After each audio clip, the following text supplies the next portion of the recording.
प्रवेश के बदले ये आपने क्या मांग लिया ऋषि विश्वशवा? ये घोर अनर्थ है, अनर्थ। आपके इस दुस्साहस से कहीं महादेव की तीसरी आंख न खुल जाए। ऋषि विश्वशवा के बगल में खड़े एक ऋषि ने भय में कहा, लेकिन महादेव मुस्कुरा रहे थे और क्रोध में तो माता पार्वती थी। लोभी ब्राह्मण, तुमने मेरे सपनों की हत्या की है। मैं तुम्हें श्राप देती हूं। लंका का यह स्वर्ण महल जो मेरे प्रेम का प्रतीक था, अब तुम्हारे कुल के विनाश का कारण बनेगा। माता पार्वती का श्राप सुनते ही विश्वशवा ने शर्म से अपना सिर झुका लिया। महादेव क्रोधित माता पार्वती को लेकर कैलाश लौट गए, लेकिन ऋषि विश्वशवा के मन में जो क्रोध की ज्वाला फूट रही थी उसे वो रोक नहीं पाए। उन्होंने अपनी पत्नी से कहा, कैकसी, तुमने अपने असुर वंश का होने का प्रमाण दे ही दिया, और ये बालक, इसकी नसों में मेरा खून अवश्य दौड़ रहा है, लेकिन ये है तो तुम्हारा ही अंश। तुम्हारा ये बेटा रावण तुम्हारी तरह ही असुर निकलेगा। पूरी प्रजा में श्राप की बात आग की तरह फैल गई और लोगों की भीड़ ने 5 साल के मासूम रावण और उसकी मां कैकसी को घेर लिया। कैकसी ने रावण के कान बंद कर दिए थे। ये क्या बोल रहे हो तुम लोग? ये तो मासूम सा बच्चा है। जो किया मैंने किया, इसमें इसका कोई कसूर नहीं। जाने दो हमें। छोटा सा मासूम रावण रोता बिलखता अपनी मां से लिपटा हुआ था। मुझे बहुत डर लग रहा है माताश्री। लोगों ने चिल्लाना शुरू किया, अरे मारो इन असुरों को, वरना ये हमें भी बर्बाद कर देंगे। मारो इन्हें, मारो। माता पार्वती के शाप से भयभीत होकर वो लोग पत्थर उठाकर इनको मारने लगे और कैकसी ने रावण को अपनी बाहों में छिपा लिया और विश्वशवा से बोली, हमारी रक्षा करें स्वामी, आप मेरे पति और इस बच्चे के पिता हैं। लेकिन विश्वशवा ने जो कहा उसे सुन कैकसी की सांसें मानो रुक सी गईं और मासूम रावण उसके तो जैसे कान ही फट गए। आखिर क्या किया है एक मासूम 5 साल के बच्चे ने जो लोग इस तरह से पेश आ रहे हैं, जानने के लिए चलते हैं कुछ समय पीछे। कुछ समय पहले एक बड़ा सा पंडाल खुशियों से भरा था। स्वर्ग के सभी देवी देवता, बड़े बड़े ऋषि मुनि, भगवान शंकर और माता पार्वती के नए गृह प्रवेश की पूजा के लिए यहां एकत्रित हुए थे। माता पार्वती अति प्रसन्नता व्यक्त करते हुए महादेव से कह रही थी, महादेव, आपने मेरी सबसे बड़ी अभिलाषा पूरी की है। ये स्वर्ण महल नहीं, मेरे सपनों का संसार है। अब से हम कैलाश पर नहीं, यहीं रहेंगे। कहते हुए माता पार्वती की दृष्टि समुद्र के किनारे स्थित लंका नगरी में विश्वकर्मा द्वारा बनाए गए स्वर्ण महल पर टिकी थी। महादेव बस मुस्कुरा रहे थे, जैसे वो कुछ और ही सोच रहे हो। पूरे विधि विधान से गृह प्रवेश की पूजा संपन्न होने पर महादेव ने प्रसन्न होकर महाज्ञानी विश्वशवा से कहा, हे ब्राह्मण देव, आपने अत्यंत विधि विधान से पूजा संपन्न की है। मैं आपसे अति प्रसन्न हूं। आप जो मांगना चाहें हमसे मांग सकते हैं। ब्राह्मण विश्वशवा ने हाथ जोड़कर जैसे ही कुछ कहना चाहा, तभी पीछे से आई एक आवाज ने उनको चौंका दिया। ठहरिए स्वामी, इस दक्षिणा पर केवल आपका अधिकार नहीं, आपके पूरे परिवार का है। मुझे आपसे अभी इसी क्षण बात करनी है। विश्वशवा ने पलटकर देखा तो सामने उनकी पत्नी कैकसी अपने बेटे रावण का हाथ पकड़े खड़ी थी। आखिर वो क्या कहना चाहती थी अपने पति से? विश्वशवा महादेव से आज्ञा लेकर कैकसी के पास गए। वो कुछ पूछते उसके पहले ही नन्हा रावण, जो कैकसी का हाथ पकड़े स्वर्ण महल की चमक दमक देखकर बेहद हैरान था, उसने मासूमियत से पूछा, पिताश्री, ये महल तो स्वर्ग से भी सुंदर है, क्या हम इसमें नहीं रह सकते? ये सुनते ही विश्वशवा हैरान रह गए। ये क्या कह रहे हो पुत्र?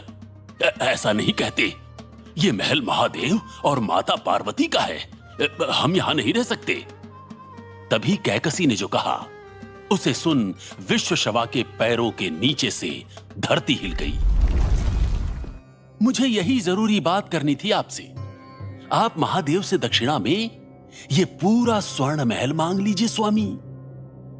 विश्वशवा की सांस फूल गई, हाथ पैर गुस्से से कांपने लगे। कैकसी, तुम होश में तो हो? जानती रही हो? बिल्कुल जानती हूं। लेकिन आप भूल रहे हैं कि कभी यह सब हमारा था और इस पर हमारे पुत्र रावण का अधिकार है, सिर्फ रावण का। कहते हुए कैकसी की आवाज में अजीब सा जुनून था जिससे विश्वशवा अपने क्रोध पर नियंत्रण नहीं रख पाए। तुम्हारा था? मति मारी गई है तुम्हारी, यह असंभव है। लेकिन आज कैकसी हठ पर उतर आई थी। संभव है, और आज आपको पति होने का धर्म निभाना होगा। यदि आपने मेरी बात नहीं मानी तो मैं यहीं इसी महल में अपने प्राण त्याग दूंगी। ये सुन विश्वशवा के शरीर से जैसे सारा रक्त सूख गया।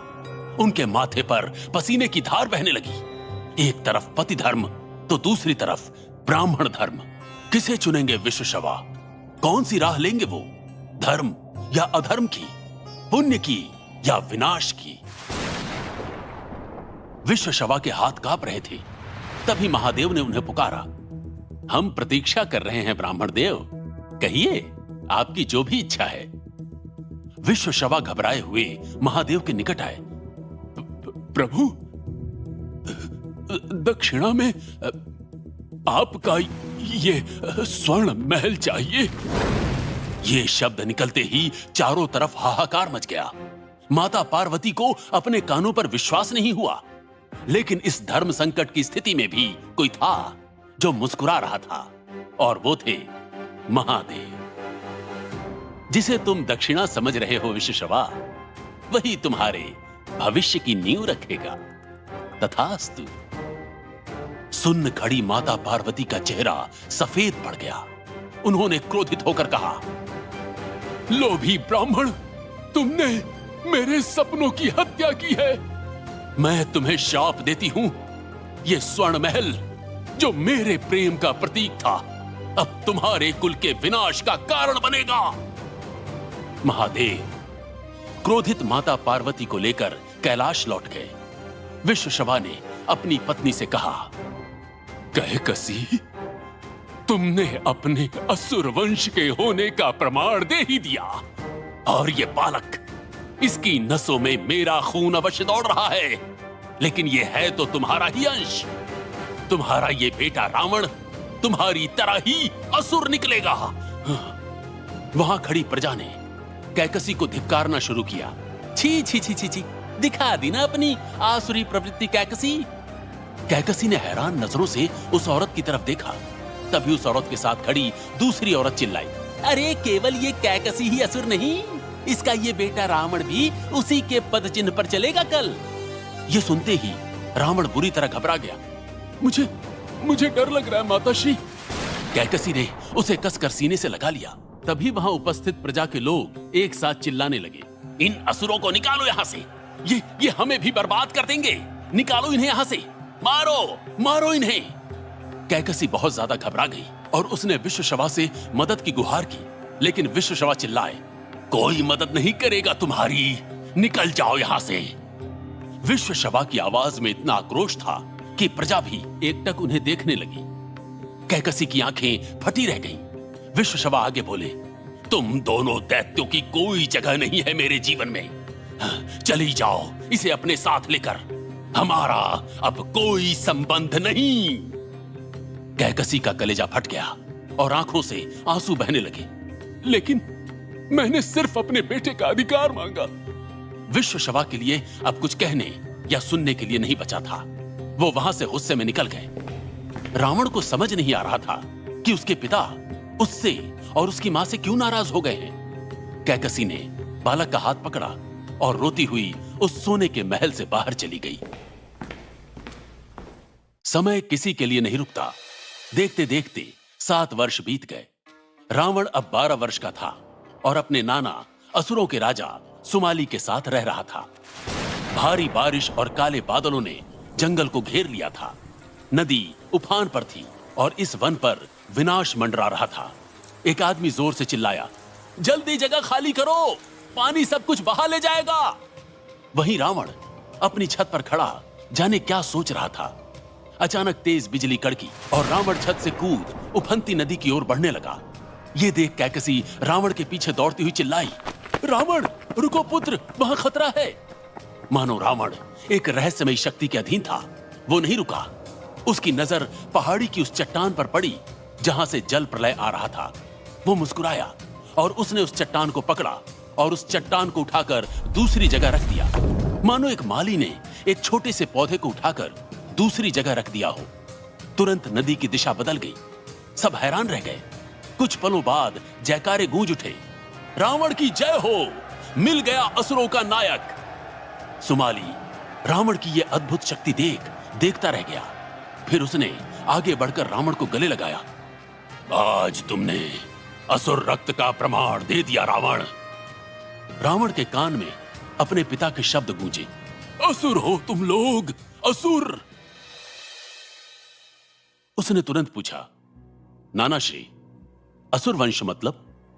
सुमाली ने रावण को अपने पास बिठाया। पुत्र, तुम्हारे पिता मानव हैं, लेकिन तुम्हारी मां और मैं, हम असुर वंश से हैं। इसी वजह से तुम्हारे अंदर दोनों का खून है, इंसानों की बुद्धि और राक्षसों की शक्ति। रावण की आंखों में जिज्ञासा थी। मतलब मैं पिताजी जैसा बुद्धिमान और आपके जैसा शक्तिशाली हूं? सुमाली मुस्कुराए, हां पुत्र, तुम में इंसान की बुद्धि और असुर की शक्ति है। तुम अलग हो रावण, तुम में वही ज्वाला है जिससे एक समय पर देवता भी कांपते थे।